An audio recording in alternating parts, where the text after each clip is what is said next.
Believe it or not, given a set of training data, you can actually get Python to generate a flowchart for you to actually make a decision. So if you have something you're trying to predict on, some classification, you can use a decision tree to actually look at multiple attributes that you can decide upon at each level in the flowchart, and it can actually print out an actual flowchart for you to use to make a decision from based on actual machine learning. How cool is that? Let's see how it works.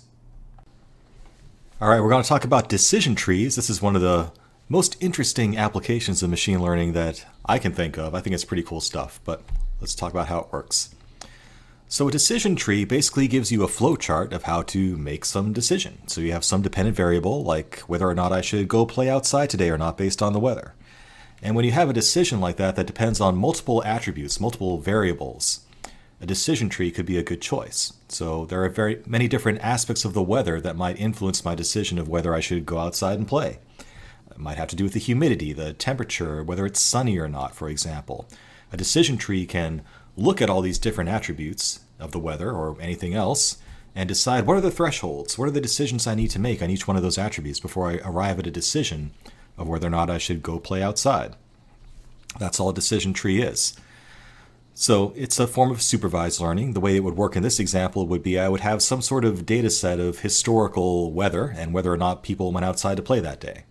And I would feed the model this data of whether it was sunny or not on each day and what the humidity was, for example, and if it was windy or not, and whether or not it was a good day to go play outside. And given that training data, a decision tree algorithm can actually arrive at a tree that gives you this flowchart that you can print out, looks just like this, that you can just walk through and figure out whether or not it's a good day to play outside based on the current attributes. So you can use that to predict the decision for a new set of values. It's pretty awesome stuff. I mean, how cool is that? You know, we have an algorithm that will make a flowchart for you automatically just based on observational data. And what's even cooler is how simple it all works once you learn how it works. So for example, we're going to actually do this. Let's say I want to build a system that will automatically filter out resumes based on the information in the resume. So a big problem that technology companies has is we get tons and tons of resumes for our positions, and we have to decide who we actually bring in for an interview because it can be expensive to fly somebody out and actually take the time out of the day to conduct an interview. So what if there were a way to actually take historical data on who actually got hired and map that to things that are found on their resume? We could construct a decision tree that would let us go through an individual resume and say, okay, this person actually has a high likelihood of getting hired or not. So we can train a decision tree on that historical data and walk through that for future candidates. Wouldn't that be a wonderful thing to have? So let's make some totally fabricated hiring data that I'm going to use in this example. We have candidates that are just identified by numerical identifiers. And I'm going to pick some attributes that I think might be interesting to predict whether or not they're a good hire or not. How many years of experience do they have? Are they currently employed? How many employers have they had previous to this one? What's their level of education? What degree do they have? Did they go to what we classify as a top tier school? Did they do an internship while they were in college?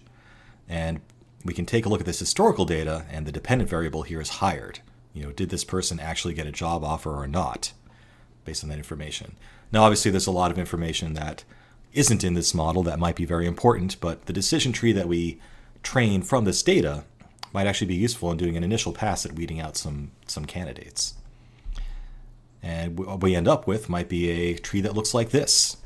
So it just turns out that in my totally fabricated data, anyone that did an internship in college actually ended up getting a job offer. So my first decision point is, did this person do an internship or not? If yes, go ahead and bring them in. And, you know, in my experience, internships are actually a pretty good predictor of how good a person is. You know, if they have the initiative to actually go out and do an internship and actually learn something at that internship, that's a good sign. Do they currently have a job? Well, if they are currently employed, in my very small fake data set, it turned out that they are worth hiring, you know, just because somebody else thought they were worth hiring too. Obviously, it would be a little bit more of a nuanced decision in the real world. If they're not currently employed, do they have less than one prior employer? If yes, this person has never held a job and they never did an internship either, probably not a good hire decision. Don't hire that person. But, you know, if they did have a previous employer, did they at least go to a top tier school? If not, It's kind of iffy. If so, then yes, we should hire this person based on the data that we trained on. So that's how you walk through the results of a decision tree. It's just like going through a flow chart, and it's kind of awesome that an algorithm can produce this for you. The algorithm itself is actually very simple. Here's how it works. So at each step of the decision tree flowchart, we find the attribute that we can partition our data on that minimizes the entropy of the data at the next step.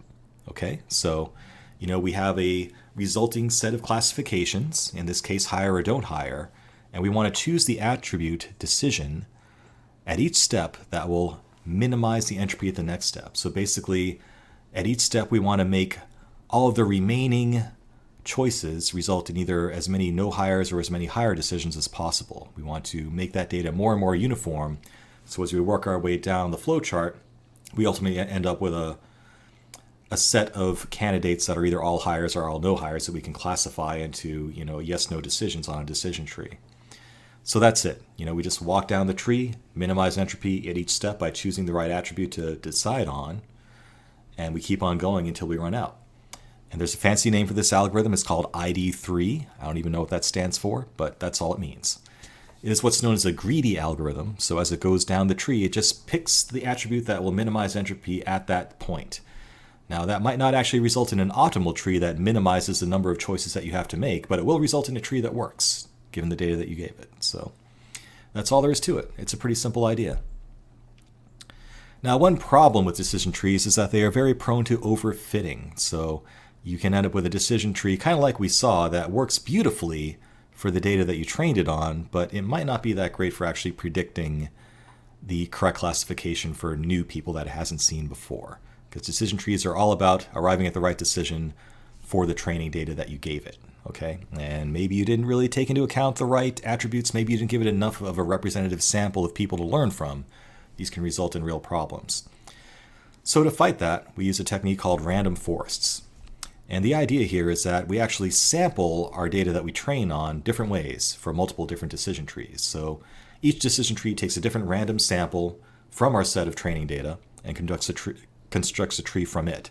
And then each resulting tree can vote on the right result. Now, that technique of randomly resampling our data with the same model is a term called bootstrap aggregating, or bagging. Again, a fancy term for a very simple idea. And this is a form of what we call ensemble learning, which we'll cover in more detail shortly. But the basic idea, we have multiple trees, a forest of trees, if you will, each that uses a random subsample of the data that we have to train on. And then each of these trees can vote on the final result. And that will help us combat overfitting for a given set of training data. The other thing random forests can do is actually restrict the number of attributes that it can choose between at each stage as it's trying to minimize the entropy as it goes.